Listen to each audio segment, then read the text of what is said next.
Hola jóvenes, un saludo especial para todos. En esta clase miraremos la teoría de interconexión con buses, un tema muy interesante que nos va a servir de insumo de materia prima para los nuevos temas posteriores a esta unidad. Memoria, ALU, CPU, todos se fundamentan en la teoría de interconexión con buses. Vamos a mirar la definición, los tipos de buses que hay, las jerarquías de bus y a entender de una manera muy simple, muy sencilla, cuáles son las posibilidades que tenemos frente a la arquitectura de este tipo de dispositivos. Este es un video muy corto, pero he tratado de sintetizar al máximo los elementos básicos que ustedes necesitan conocer y saber para poder entender lo que es la teoría de interconexión con buses. Iniciemos entonces. Primero definiremos qué es un bus. En términos generales, un bus es un camino, es un canal de comunicación, es un dispositivo de transmisión que nos sirve para unir los diferentes componentes internos de la máquina. Von Neumann proponía unos componentes como la memoria, como los dispositivos de entrada-salida, como una unidad de procesamiento central o la CPU. Esos elementos deben estar conectados por medio de un canal. Ese canal es lo que nosotros conocemos como el bus del sistema. Los buses están conformados por líneas, son una cantidad de lineecitas y esas lineecitas son las encargadas de transmitir la información. Pero esa información viaja en forma de unos y ceros, o sea que la forma de utilización de la información para poder ser transmitida a través de un bus es utilizando el sistema binario, sistema que ya todos debemos manejar perfectamente. Aquí hay algunos ejemplos para que se ilustren ustedes de lo que puede ser entendido como un bus. En la parte izquierda, un canal IDE que utilizábamos hace algunos años para conectar los discos duros. Ustedes ya utilizan los cables serial ATA o los cables, las conexiones SATA, llamadas también SATA, serial ATA. Y si miramos ya la parte interna, por ejemplo, de una board, vamos a darnos cuenta que en la parte posterior de la board hay una cantidad de caminitos que a veces pues no les podemos ni siquiera seguir el rastro porque obviamente son muchos caminos los que se establecen ahí entre los diferentes componentes de la máquina. Todos esos caminitos son los que conforman los buses de un sistema. Por ahí es donde viaja la información en binario que debe ser analizada y obviamente interpretada por los diferentes dispositivos internos de la máquina. ¿Cuáles son los tipos de buses que existen? En términos generales, existen tres tipos de buses. Hay un bus que conocemos como el bus de datos, encargado de transmitir solamente información.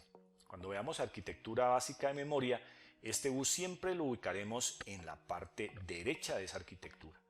Un bus que se conoce con el bus de direcciones, solamente se encarga de transmitir direcciones, es el encargado del direccionamiento. Y un bus también muy importante, que es el bus de control, encargado de proveer la señalización. Una señalización muy importante para que los flujos de datos entre los diferentes componentes de la máquina puedan llegar al dispositivo que realmente han sido enviados. El bus de control provee lo que en arquitectura de computadores conocemos como el arbitraje. El arbitraje no es más pues que un control, una señalización que se presenta para que la información pueda fluir de manera coordinada entre los diferentes componentes. Aquí hay un gráfico donde se muestra la CPU, la memoria, los dispositivos de entrada-salida y vemos que el bus de datos conecta a todos y cada uno de estos componentes. Lo mismo lo hace el bus de direcciones y obviamente también el bus de control. Siempre el bus de control proponiendo un direccionamiento, como les decía, un arbitraje para que la información pueda fluir de manera correcta. ¿Cómo funciona un bus? En términos generales vamos a suponer que el bus es el canal que une cada uno de los componentes internos de la máquina. Para que se pueda producir un flujo de información entre los diferentes componentes, en el gráfico está por ejemplo la CPU, la memoria y dispositivos de entrada-salida. Pueden existir otros componentes, pero esos son los básicos. Si la CPU quiere comunicarse con la memoria o quiere enviar una información a la memoria, se deben presentar dos pasos fundamentales. Lo primero que debe hacer la CPU es solicitar autorización al bus para poder depositar en él esa información. Una vez el bus de control ha entendido que la CPU quiere comunicarse con otro dispositivo, autoriza a la CPU para que deposite la información. Ese será el primer paso.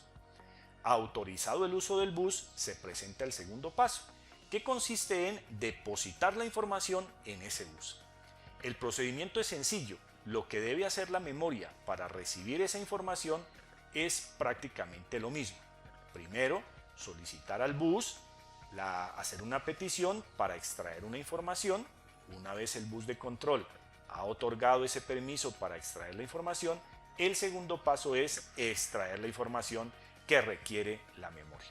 Es un proceso sencillo visto desde esta perspectiva. Obviamente al interior de la máquina pues tienen que fluir algunos datos y tiene que presentarse alguna lógica para que esto pueda suceder, pero en términos generales ese es el funcionamiento del bus. La jerarquía de un bus en un sistema. Cuando hablamos de jerarquía nos referimos a las diferentes arquitecturas de buses que han existido, desde arquitecturas muy básicas, muy simples, por allá en la máquina de von Neumann, hasta las jerarquías que tenemos hoy en día de jerarquías de buses supremamente evolucionadas. Estas jerarquías, en términos generales, pueden producir dos cosas. En primer lugar, tenemos que entender que el bus es un canal compartido, y es un canal compartido entre todos los componentes internos de la máquina.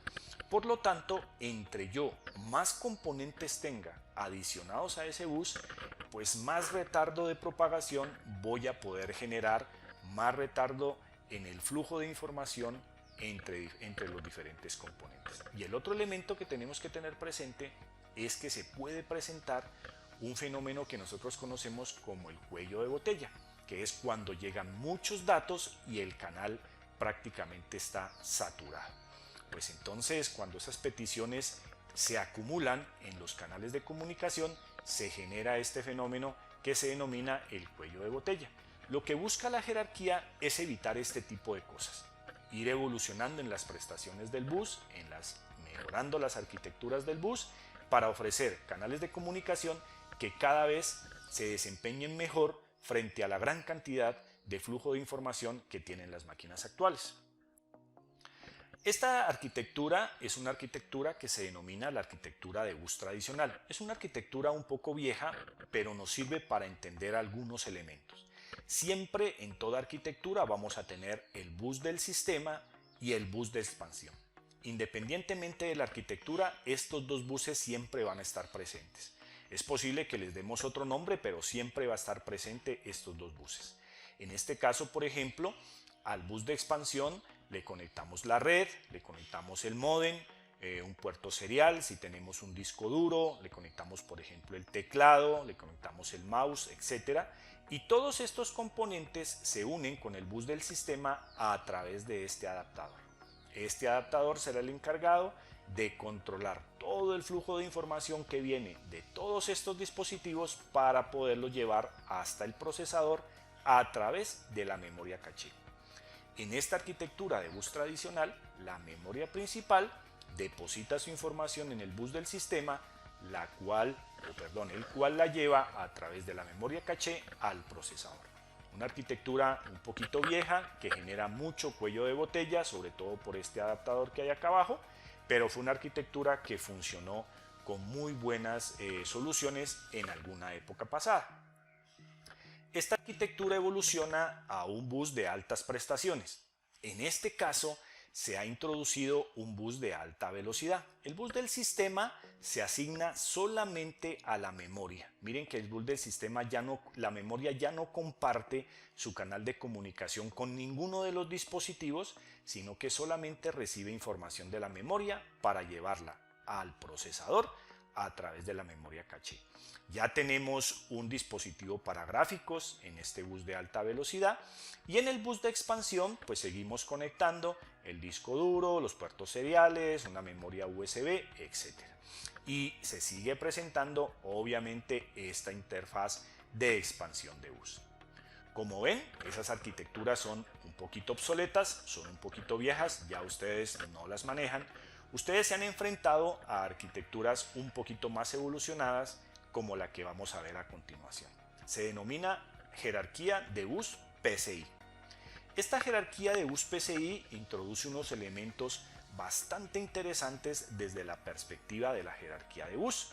Tenemos el bus PCI y el bus de expansión. Hay una unión, obviamente, entre el bus PCI y ese bus de expansión a través de un elemento que se conoce con el nombre de adaptador del bus de expansión. A este bus de expansión nosotros le conectamos todos los dispositivos de entrada-salida básico. Teclado, mouse, de pronto alguna tarjeta digitalizadora, un lector de huella, etc. Dispositivos USB. Al bus PCI ya le conectamos la tarjeta de red y también podemos hacer una conexión de discos duros SCSI, que son unos discos duros con unas características un poquito diferentes.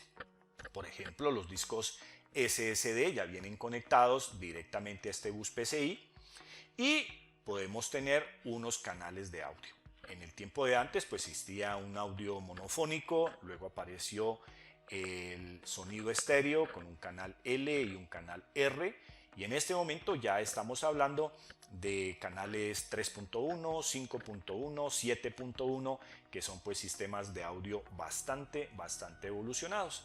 Ya tenemos imágenes en movimiento gracias a este bus PCI y una resolución de gráficos bastante alta gracias a la arquitectura de este bus.